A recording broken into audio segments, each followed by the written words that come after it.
Chapter 4, May 20th. No school today. The electricity came back on around 4 this morning. It's still dark and cloudy outside, so it felt good to be able to turn the lights back on. Horton has been acting like a maniac the past couple of days. He seems to wake up with a start from his naps, and he's been running around all night long, hopping from bedroom to bedroom. He raced onto my bed around midnight and yowled at me, which woke me up naturally. Then he sniffed my face to make sure it was me. We both fell asleep, but he woke me up again around 2, when he began running through the house, meowing like crazy. Exactly what none of us needs right now. There was an email from Matt waiting for us. He's fine.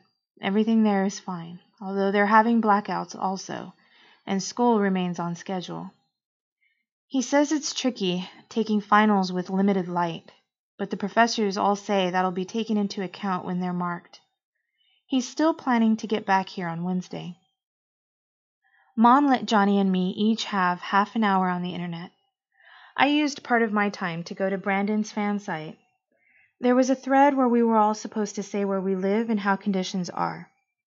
A lot of names were missing. Some of them I know from people who live around New York or on the West Coast.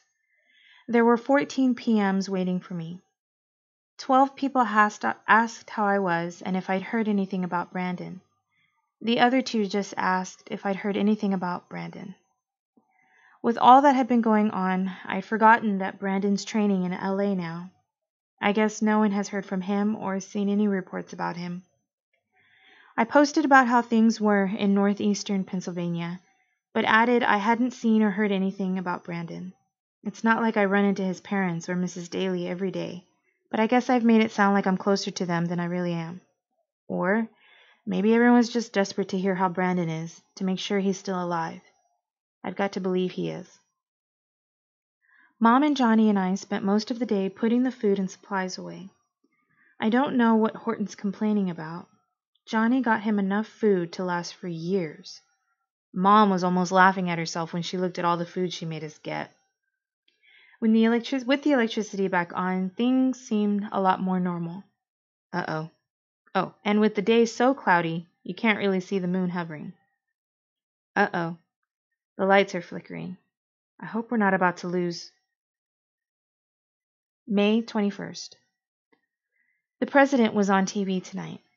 He didn't say much that we don't already know. Tsunamis and floods. Untold number of people dead. The moon out of its orbit, etc. Monday is a national day of mourning, and we should all pray a lot. He did say, and he didn't look too happy about it, that we needed to prepare ourselves for even worse. Johnny asked Mom what that could mean, but Mom said she didn't know, but she guessed the president did, only he didn't want to tell us because he was an evil jerk. That was the first normal-sounding thing Mom said in days, and we all laughed. The president said that almost every offshore oil refinery was gone, and that it was believed that most of the oil tankers had been lost at sea. I guess that was part of what was going to be worse. Mom said later that didn't just mean oil companies would gouge us, but that there might not be enough gas and oil to heat all the houses in the winter. But I don't think that's true. It's only May now, and there's going to be time to get oil over here. You can't just let people freeze to death. When the president finished, he said that the governors of every state would follow, and that we should watch to see what our governor had to say. Then the governor came on, and he didn't look too happy about things either. He said there'd be no school throughout the state Monday or Tuesday, but that school should resume on Wednesday, although some districts might not be able to. He said the state was looking into the possibility of rationing gas, but as of the moment, he asked for an honor system. Only get gas if you have less than a quarter tank. He also said that if any gas stations were found to be overcharging, they'd face serious consequences. Mom laughed at that. He didn't know when the blackouts would stop. We weren't alone, he said.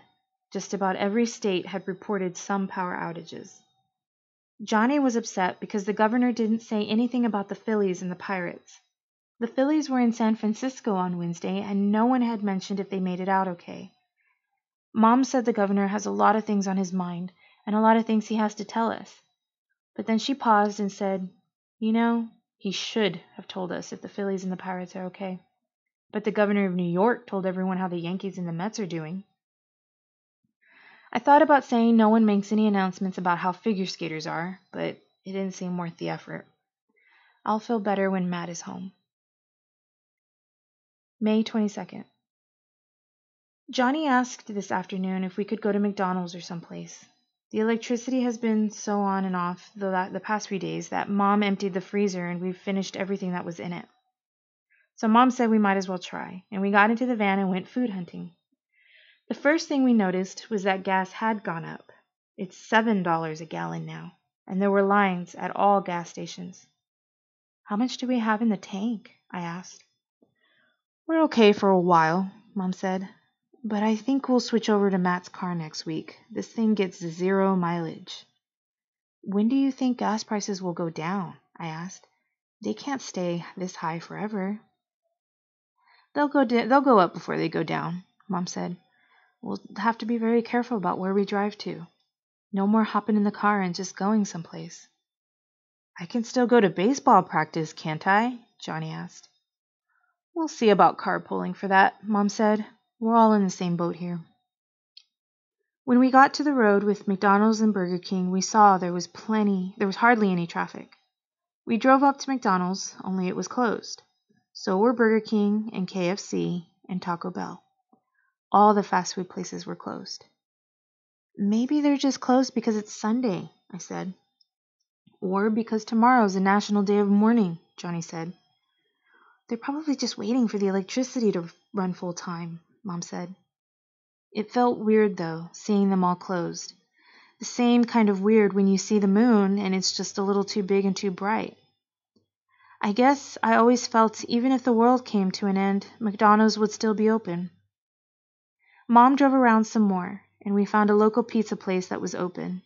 The parking lot was jammed, and there were about a dozen people standing outside just waiting to get in. Mom dropped Johnny and me off, and we got in line. Everybody was pretty friendly, and there was a lot of talk about what places were closed and what were open. The mall was closed, but one of the supermarkets was still open, even though it didn't have much stuff left. Johnny asked if anyone had heard anything about the Phillies, and it turned out one of the guys in line actually had. The Phillies had played a day game on Wednesday, and the game was over before the asteroid hit. They'd taken a charter flight to Colorado, and apparently they were all okay. I asked if anyone knew Brandon's family or Mrs. Daly, just in case anyone had heard anything about Brandon, but no one did. There were a lot of rumors going around, like we should be prepared to not have electricity for the entire summer. And some people had heard that the moon was going to crash into the earth by Christmas. One man said he knew someone on the school board, and they were thinking about canceling the rest of the school year. And all the kids standing in line cheered, Johnny included. I guess as rumors go, that's a lot better than the moon's going to crash into the earth, but I don't think either one is likely to happen. Not that I know what is. By the time Mom got back to us, we were almost in the shop. She looked kind of excited, but she wouldn't tell us why. It took another half hour before we actually got to place our order, and by the time we did, there wasn't much left, but we were able to get a plain pizza and some garlic rolls. I don't think I've ever been so excited about food. We walked back to our car, and when we got in, Mom said she'd found a bakery that was open, and she'd bought cookies and a cake and a couple of loaves of bread. Nothing was fresh, but it was still edible. We stopped off at Mrs. Nesbit and brought her over for our feast.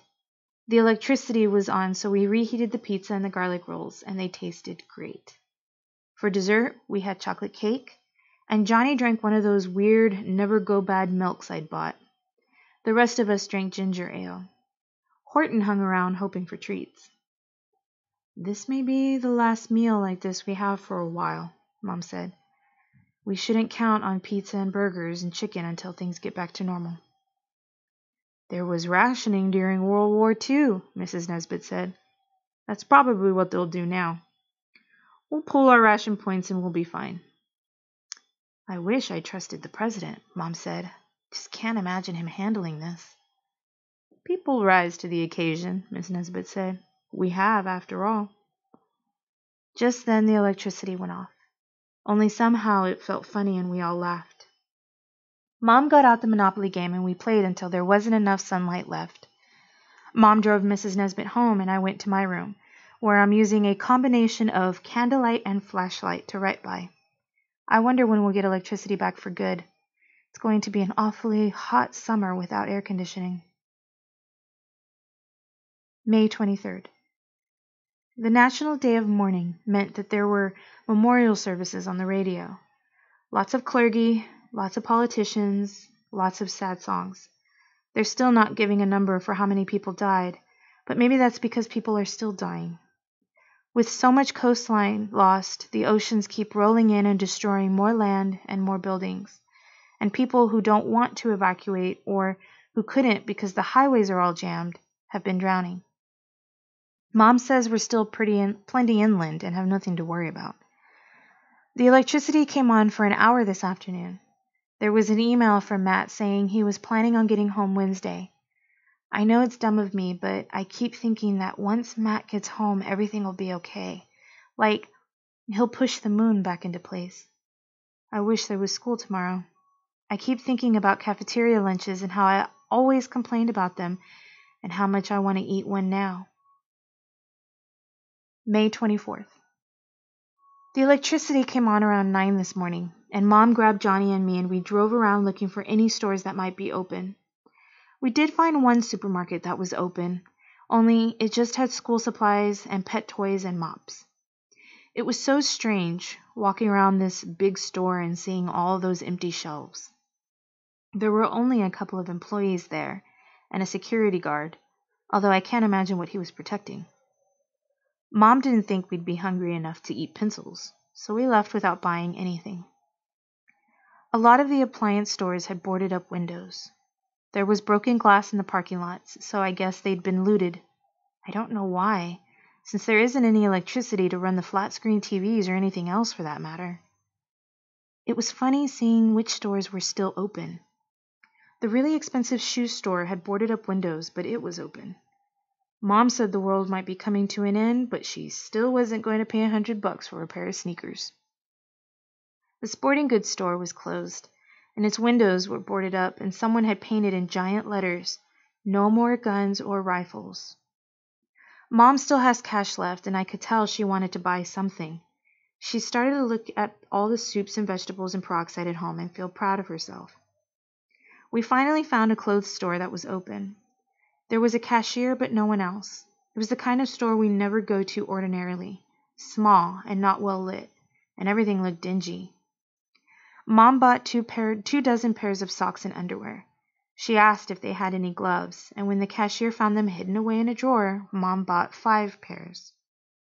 Then she got this scary, "I just had a brilliant idea" look that I've noticed more and more the past few days, and asked if they had any thermal underwear. I practically died of embarrassment, and Johnny didn't look too happy either. But when the cashier dug out the long johns, Mom bought them too. The cashier got into it then, and started pulling out scarves and mittens and winter hats. Mom went berserk and bought everything, whether it would fit any of us or not.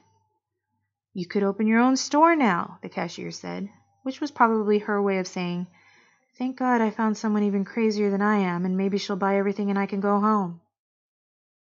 We carried bagloads of stuff back to the van. "What are we going to do with kids' mittens?" I asked Mom. "Give them to Lisa for her baby?" "You're right," Mom said. "Baby things. I should have remembered." And then she went back into the store, and when she came out, she had armloads of baby shirts and baby overalls and baby socks and even a baby coat. "No brother or sister of yours is going to go cold this winter," she said. That was kind of sweet of her, but I think she's gone crazy. I know Lisa, and she'd never want a baby of hers to wear the clothes that store was selling. Actually, it should be kind of funny to see Mom make the big presentation to Lisa and Dad. I guess she'll do it when she picks up Johnny at baseball camp and takes us to Dad's for August. Of course, by then, Lisa's parents will have visited, and the baby will have enough clothes for a lifetime.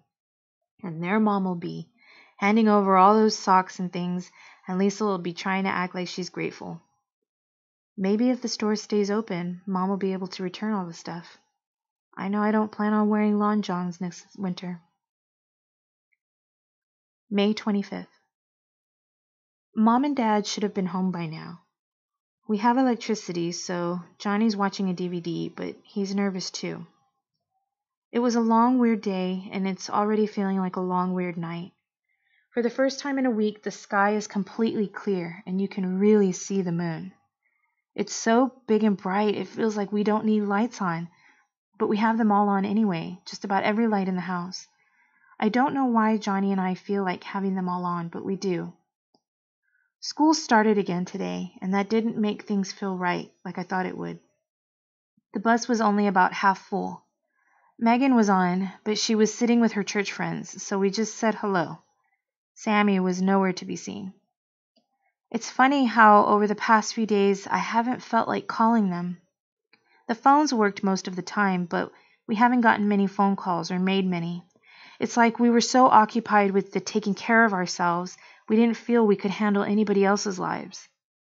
School looked exactly the same as it did last week, but it didn't feel the same. There were a lot of absentees, and a lot of teachers were missing too, and there weren't substitutes for them. So classrooms doubled up, and we all had extra study halls. No one had done any homework since last week, and no one seemed to know what we should be doing. Some of my teachers had us doing our regular work, and others had us talking about what was going on. It was funny, what we'd talk about and what we wouldn't.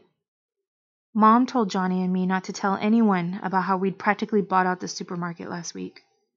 She says it's better if people don't know what we have stored away, like someone is going to break into the kitchen and steal our cans of soup, or the long johns, or the 24 bags of kitty litter. I don't know if other people weren't saying what their mothers had bought, but a lot of kids didn't seem to be saying a lot of things, if that makes any sense. Instead of fifth period, we went to the auditorium. Usually we have to have 2 assemblies because we wouldn't all fit otherwise. But there were so many kids absent, there was room for all of us. It wasn't really an assembly, not the kind with a program anyway. Mrs. Sanchez stood on the stage and made announcements. She started by saying how grateful we should be that we were all safe and sound, and she thanked all the teachers for everything they'd done, which was pretty funny seeing as so many of them weren't there. Then she talked about how what had happened wasn't just a local crisis, even though we might feel that way, since we didn't have electricity we could count on and McDonald's wasn't open. She smiled when she said that, like it was supposed to be a joke, but nobody laughed. This is a crisis the whole world is going through together, she said. I have complete faith in our ability as Pennsylvanians and Americans to be able to pull through. A few kids laughed at that, even though we obviously weren't supposed to. Then she got to the part about how we were all going to have to make sacrifices.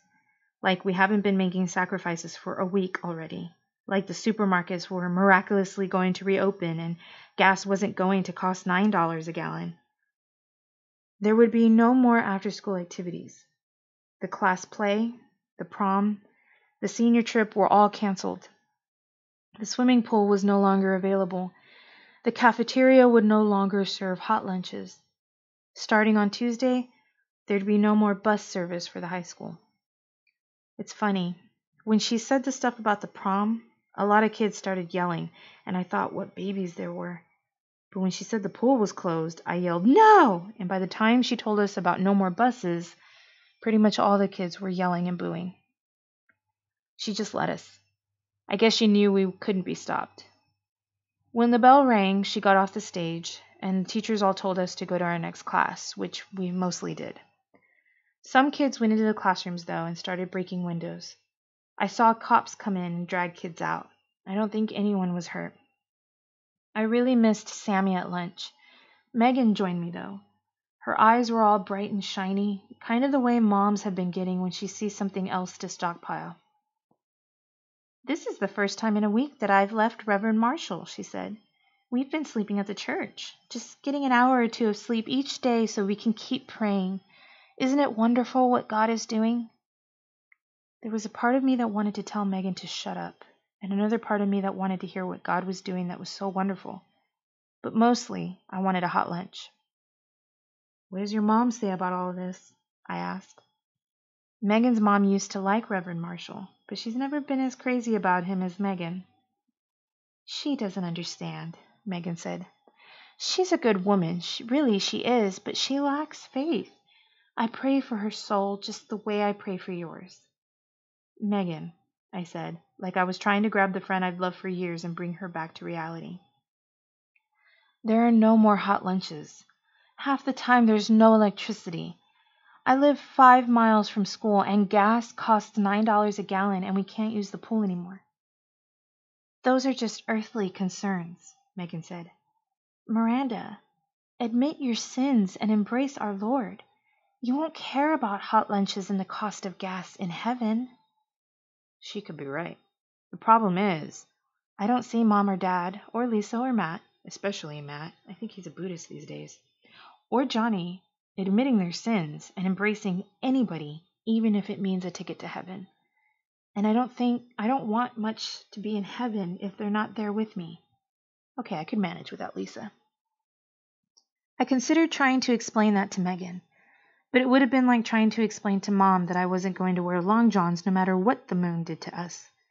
So I left Megan and went to where the swim team was and groaned and moaned along with them. Dan said he'd heard from his mother, who knows just about all the coaches in the area, that all the schools in Pennsylvania have closed their pools, and so have the ones near us in New York. It's because without electricity, the filters can't run. And without the filters, the water isn't sanitary. So no more meets for the time being. Karen mentioned the pool at the Y, but a couple of the kids said the Y was closed.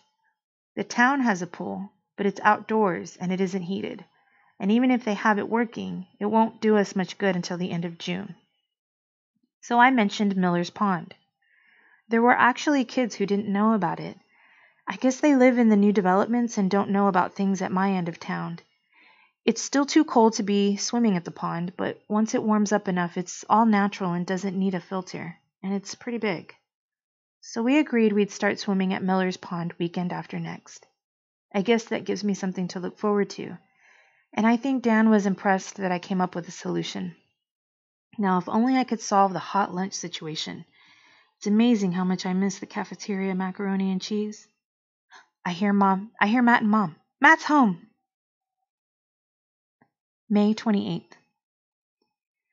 Things seem so much better now that Matt is home. He's been throwing batting practice to Johnny, I've been catching, and that makes Johnny happy. He and Mom went through everything in the house, all the food we bought, and all kinds of stuff Mom's grandparents had hidden away in the attic and cellar. Yarn and a crochet hook. Mom says she hasn't crocheted in years, but she thinks it'll all come back to her if she works at it. And mason jars, and canning equipment, and a manual can opener, and an egg beater, and the sorts of things kitchens had in those olden days.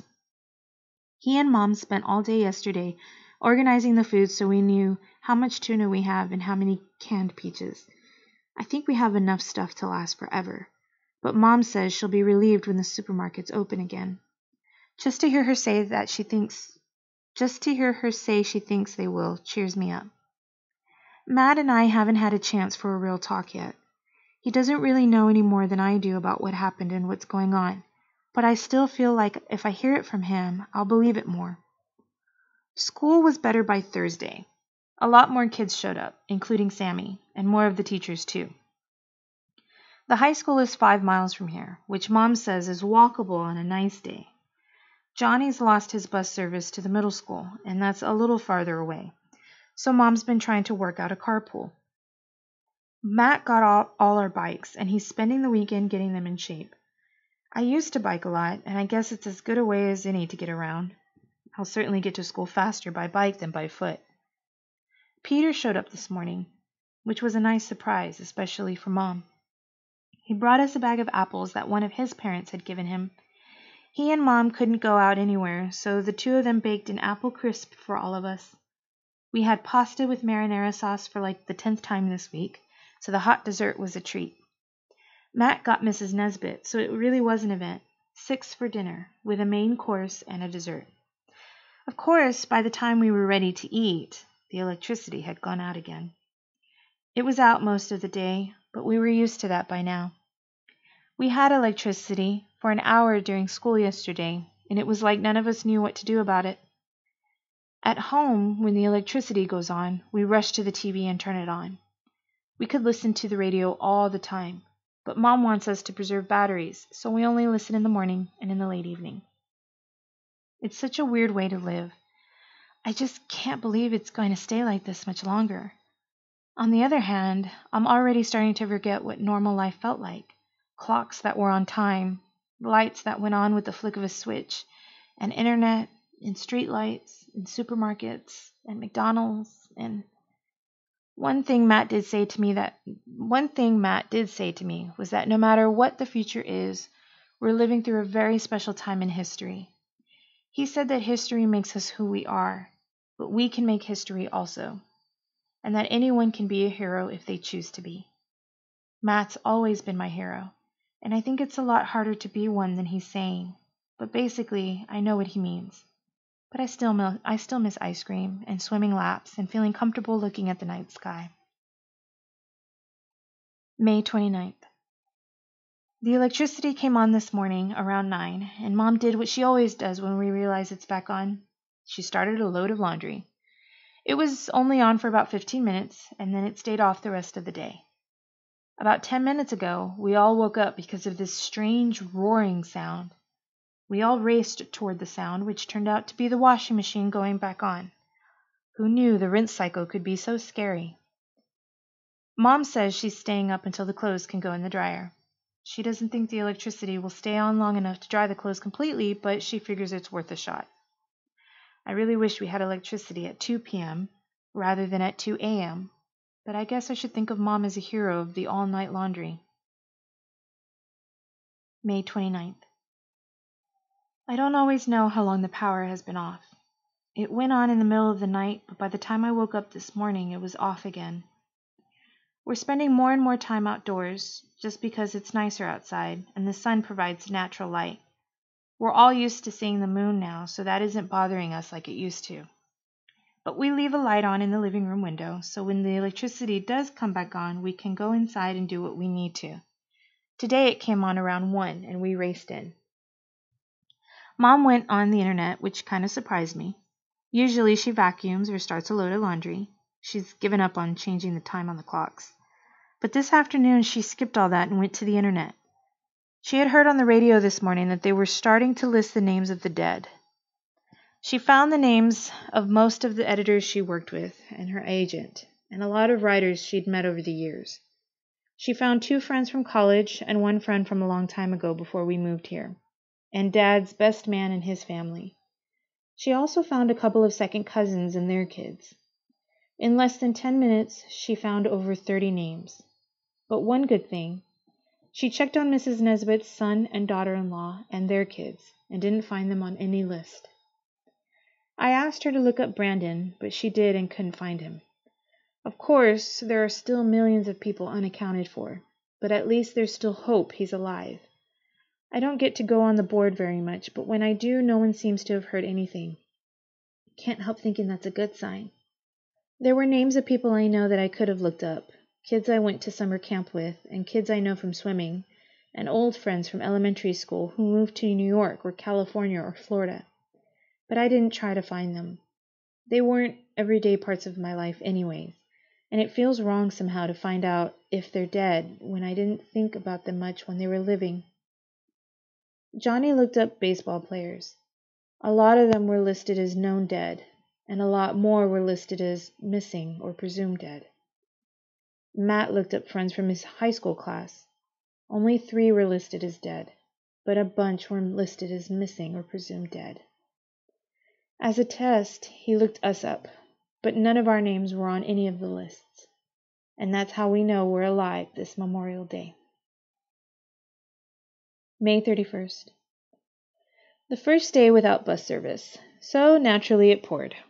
It wasn't scary rain like it was that other time. No big thunderstorm, nor no tornado winds, just good old-fashioned pouring rain. Matt ended up driving Johnny and me to school. Mom stayed home to take advantage of electricity and work on her book. I hadn't really thought about how hard it must be for Mom to get any writing done without a computer, or without an agent, or editors, or publishers. Over half the kids were absent, and Johnny said there were even fewer kids at the middle school. Most of our teachers were there, though, and we actually got a lot of work done. And we had electricity until nearly 2. So even though it was dark outside, the school was really kind of cheerful. Empty, but cheerful. When Johnny came home today, he told us they'd announced that all standardizing testing had been canceled. I've begun wondering what they're going to do about our finals, which should start in 2 weeks. We haven't really gotten any schoolwork done, and no one is assigning homework because there's never any way of knowing if there'll be any light to work by. Peter said over the weekend that he'd heard a rumor that they might just close school next week and promote all of us and hope things are back to normal by September. I don't know if I want that or not, except the part about back to school by September. I know I want that.